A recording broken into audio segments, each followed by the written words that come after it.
Well, if like me you voted for Brexit, you probably know by now that you're a stupid, ignorant, xenophobic, racist, bigoted moron who shouldn't be allowed to vote at all. You can read all about it in The Guardian.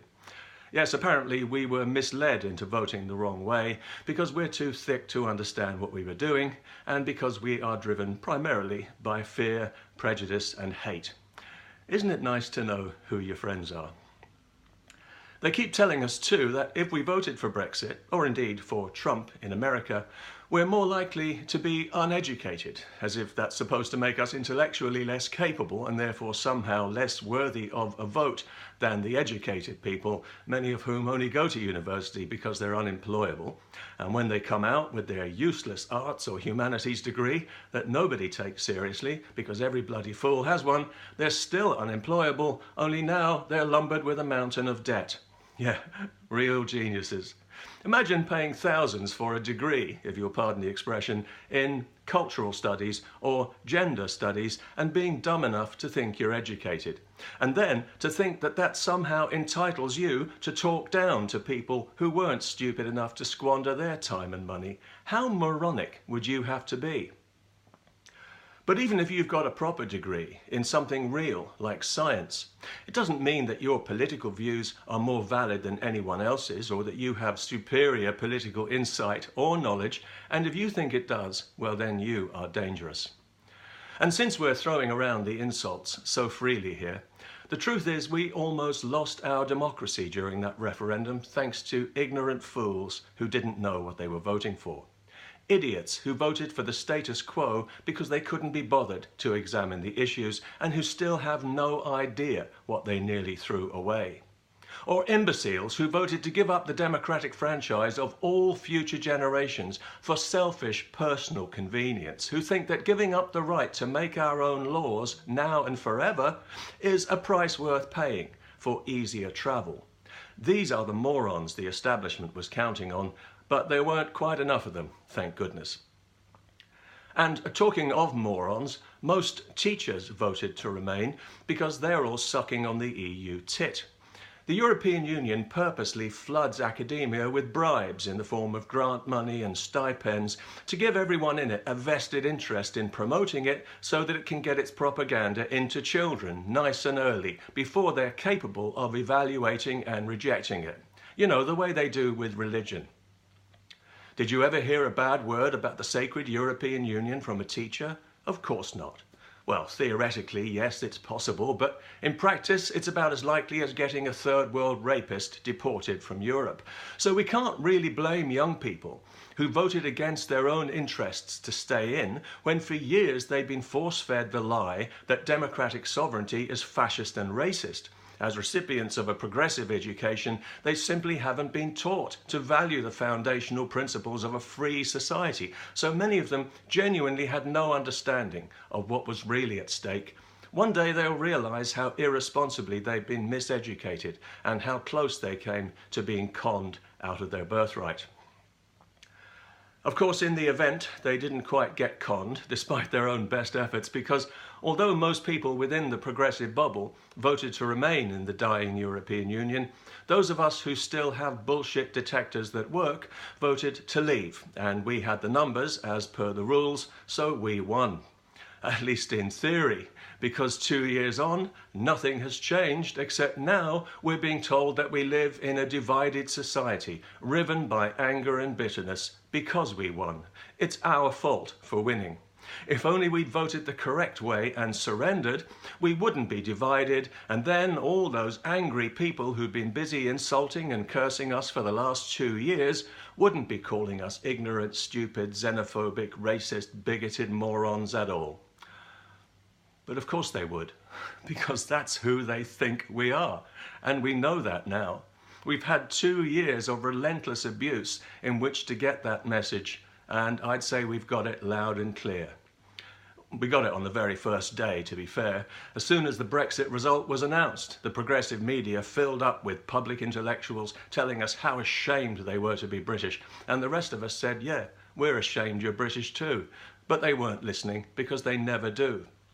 We've made it clear time and again that we voted for a free, democratic, sovereign nation on good terms with the rest of the world. But they keep telling us that we voted for insularity, bigotry and hate, because that's what they want to believe about us. And that's why even now, every day in the progressive media, you'll find somebody complaining about xenophobic Brexit and the racist ignoramuses who voted for it. Maybe they think we're not listening, or that we're too busy trying to figure out how to tie our own shoelaces to pay attention. Or maybe they assume they can just talk over us as if we're dumb animals. But we are listening to every word, every insult, every slur, every smear, every deliberate misrepresentation, and every disgusting, slanderous lie. We've been listening carefully for the last 2 years, and we are getting educated. You'd better believe it. We understand now very clearly how despised we are by the political class and by the wider progressive intelligentsia, who have shown that they really do regard us as a lower order whose opinions shouldn't count. Before the referendum, they were quite happy to accept a result that they fully expected to go their way. They kept telling us this is a one-time vote, the final decision, in or out. This is it. But then they lost and everything changed. Suddenly it was only advisory, it didn't really count, and all the abuse and all the hostility from the campaign intensified into full-blown hysteria, especially among the Guardianista class of metropolitan progressive dimwits and ivory tower academics who always think they know best for everyone. You know, the educated people who've all been educated to vote the same way, and who dominate the education system, and who dominate the media, and who filter all the news. The privileged minority who behave like a majority and who feel entitled to steer the whole of society from inside their little progressive bubble as if by divine right. These are the people who have divided us. All the anger and all the bitterness is coming from them, and it's being stoked daily in the media by them. The people who won't accept the result and who are now pushing for a second referendum. Of course, we all know that there are plenty of people who voted to remain who now want Brexit to happen because they can see the bigger picture, and they know that for the government to renege on this would be like punching a hole in the bottom of a boat. No democratic vote in Britain would ever be respected again. If our vote doesn't count, then neither does yours, and we all know where that leads. But try telling that to the people who for the last 2 years have dismissed the result and have also impugned our motives and demeaned our intelligence for voting as we did, while running through a whole lexicon of insults. Small-minded, they called us, irresponsible, fearful, insular, blinkered, backward, parochial, jingoistic, xenophobic, bigoted, ignorant, racist, little Englanders, they called us, and they're still doing it now. Some public intellectuals and failed politicians are so angry at our temerity in voting for our interests and not for theirs that even now they're openly seething with rage. I'm surprised 1 or 2 haven't spontaneously combusted.